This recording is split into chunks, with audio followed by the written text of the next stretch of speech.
Une salle de prière musulmane ravagée par un incendie à Ajaccio. Ce sinistre, très probablement d'origine criminelle, intervient quelques mois après les débordements racistes et anti-musulmans qui avaient émaillé des manifestations dans un quartier populaire de la ville. Une enquête a été ouverte.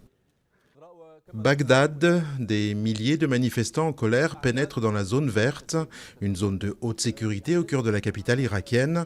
Certains d'entre eux commencent à saccager le Parlement irakien. Cette scène s'est déroulée après un nouvel échec des parlementaires à approuver un nouveau gouvernement de technocrates proposé par le Premier ministre Haider el-Abadi.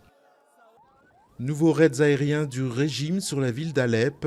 Plusieurs dizaines d'habitants ont fui leur quartier pour des zones plus sûres de l'agglomération.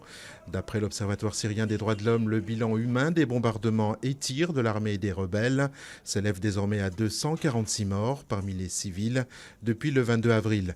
Alep a connu jeudi sa journée la plus sanglante avec plus de 50 morts, dont des enfants et des médecins.